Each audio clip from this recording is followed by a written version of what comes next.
Okay. So quickly, I just want to go over 9 points. I feel like these are the 9 things that helped me the absolute most once God began to really direct me and take me on my journey. These are the things that when things turned around for me, these were the main things that were very instrumental. So where I started, the first point is how to be a wise servant. How to be wise servant. How to give wise service.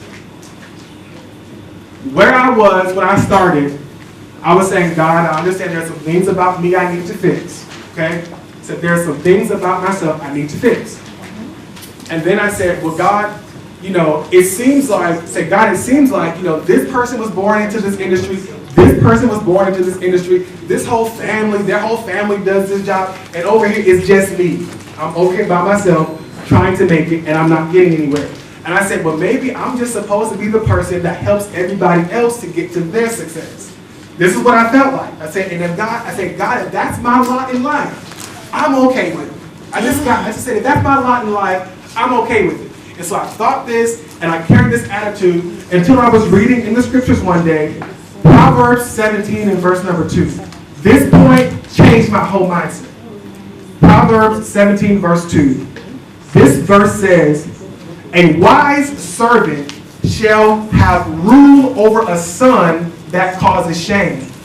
And this wise servant will share in the inheritance among the brethren.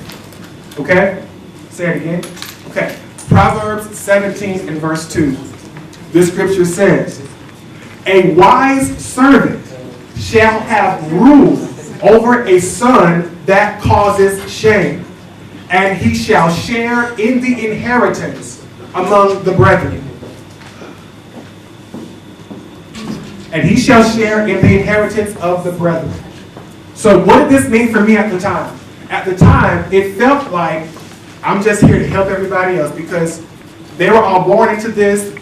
This is what they're doing. And I feel like I'm just here helping everybody else to be successful. That's what I'm doing. And so the truth of the matter is, at that time in my life, I was a servant. That's what I was.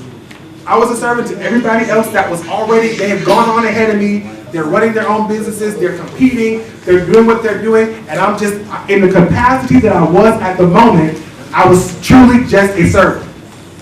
And, I've watched a lot of Nigerian movies, so I'm familiar with houseboy, housegirl, how that works. Right? People have those, right? And so I learned that, those are forms of service, in a way.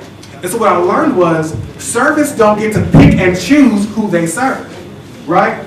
So if I'm your houseboy, and, you walk in the door, you have a guest, and you say, Harrison, bring me water, and I just bring water for you, and not your guest, that's disrespectful. Is it not? If I ignore the person with you, or if I ignore someone else in the house, that's me being disrespectful. I could have considered everyone in the house, right? So I learned that when you are a servant, you are a servant to everybody. Why? Because you don't know who you're going to serve that has the ability to lift you out from where you are now to where you want to be. You don't know who you might give a glass of water to and smile at the right way. And they say, you know what, for 3 years I've been thinking about you. Didn't you say you needed money for university? Didn't you say? You don't know who you're going to give service to that will remember the excellent service that you gave that will come back and be your blessing. You don't know. That's why the scripture said, a wise servant. Gotta be wise. You can't be stupid. A wise servant that has the ability to know somebody that I'm going to meet has the capacity to lift me out from where I'm at. A wise servant shall have rule over the one that causes shame, and you shall share in what everybody else has. If you be wise and be a servant. So I had to embrace, yes, right now in my capacity, I am a servant, and I'm going to be the best servant that God wants me to be. And the funny thing is, now that I'm running my own business, some of the same people that I was serving then are saying, I'm so proud of you. Look at all that you out there. You out there with everybody else now. And those same people are actually, they are patronizing my business. The same people I was serving then are the ones coming and patronizing my company. And they're saying, I'm just so proud of you. You know what? I got a horse next year. I'm going to send it next year. And I got one coming in 2 years. In 2 years, I'm sending it to you because you're good at what you do. If I just said, it's only my old guy was something. Right? Yes.